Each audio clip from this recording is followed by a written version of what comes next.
Hello, welcome to Roguelike Week here on the Indie Ocean. I'll explain what a roguelike is later on for those of you who don't know, but first, this is Cursed Loot, the first of the three we're going to be looking at. Cursed Loot is an update of a slightly earlier game called Epic Dungeon, and those two titles really cover everything that's in the games. It's a dungeon of epic scale filled with loots, some of which are cursed, much to the irritation of many a minstrel. So choose from a selection of characters, and in Cursed Loot's case, the characters start off with different abilities. You can acquire the abilities of the other characters as you gain levels, so it's a little bit moot, but it does determine which skill you start off with.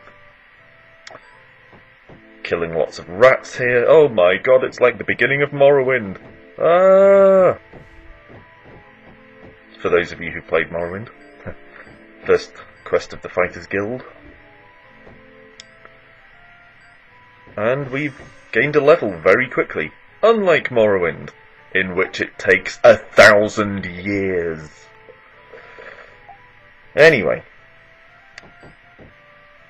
In the manner of a roguelike, this is a dungeon entirely randomly generated as far as I know, and you just trawl through and pick stuff up, and your aim is to get to the bottom, or the top, or the far side, or whatever, while grabbing stuff. I have a weakness for randomly generated levels, so this sort of thing suits me quite well. Combat is done basically through walking at enemies, and you attack them automatically. Okay, change to another weapon here. Club? No, don't think so. Let's not bother. You can see some of the items here have question marks on them, and you can use an identify scroll to tell you what they do. Otherwise, you're pretty much just taking a gamble on them. And that can be good. You know, you could accidentally use something that's really useful, but on the other hand, you could either waste something that would have been useful at another time, or accidentally blow up your own trousers, or any number of other things. So let's use this teleport scroll, just because I've never used one before. Oh, okay, go to the nearest shop. Which would be a great thing to have access to in real life. Make schlepping down to the supermarket for milk a lot less arduous. In Cursed Loot, health potions and oil are vitally important. Oil is something I haven't come across in other games of this sort. You have a lamp that depletes as time goes on, and you have to keep refilling it with oil, otherwise you won't be able to see where you're going. Very inconvenient. But the control scheme in this is streamlined. In a lot of roguelikes, which for the record are basically randomly generated dungeon crawls, named after an old game called Rogue, and that's about all you need to know. In other roguelikes you have to keep feeding your character with food to stop them getting hungry, and sometimes you have quite clunky interfaces with things around you. Let's switch our armour for our comedy lederhosen there. Lederhosen are not dungeon crawling garments. Anyway, sell junk. You really need some marketing lessons, token barbarian. Hello, Dave. I've come here to sell you my junk. That won't get you very far. Anyway, yeah, so this has kind of streamlined the typical roguelike interface, in that rather than having to laboriously navigate an inventory to try and work out which potions are healing potions, and just kind of swig a potion and see what happens, hope for the best. Here, healing potions are always clearly identified, and they're assigned to the right trigger, so you can just swig them really easily. This makes progression much, much more user-friendly. Here we get to pick a bonus. We can either pick a skill or a stats bonus or various other things, either active or passive. I like to go for regenerating health, just because health is at such a premium in this game. You take damage in combat all the time, basically. And a slot machine. This is something that was added for Cursed Loot after Epic Dungeon. Shove money in and just hope for the best. And like most in-game slot machines, in other games. It's shit, and I barely ever play it. I seem to remember I had quite a good run here. Yeah, there you go. Earned 75 gold, but that's a rarity, so usually I don't bother.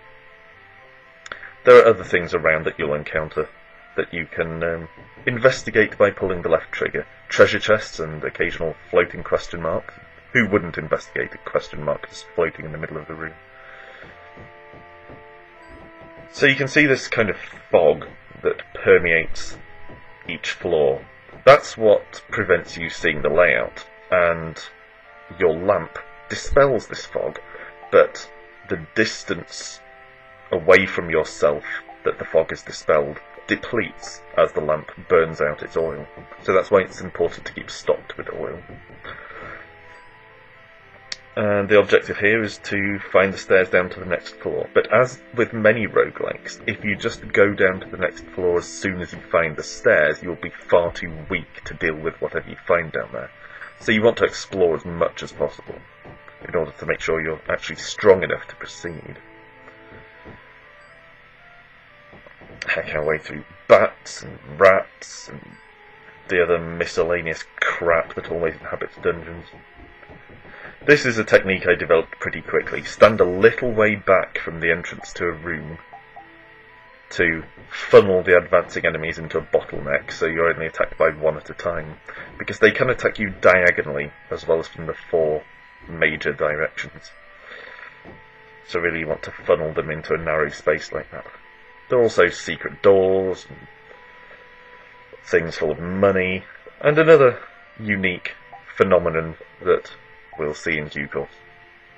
Just here, in fact, this thing that looks like a big shell.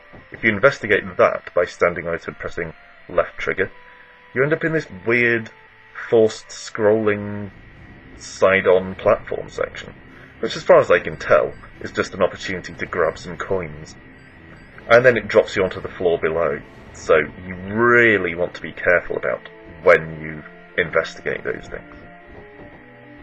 Anyway, all in all, I have a good time with Cursed Loot. It's, I think, 50 floors long, so there is quite a slog in here for those of you who are interested in that sort of thing. And unlike some other games, you can save and come back later, which is always nice. But it's also one death only. Once you're killed, that's it. You have to start over from scratch. And I like that. I like the commitment it forces you to make. And of course that extends the longevity of the game. So, there's a giant floating question mark, and you get these little story things, goblins drowning or giants asleep and various other things like that you have to make decisions about. So all in all, Cursed Loot, pretty good. 80 Microsoft points, definitely worth it. Join me next time for the second instalment in Roguelike Week.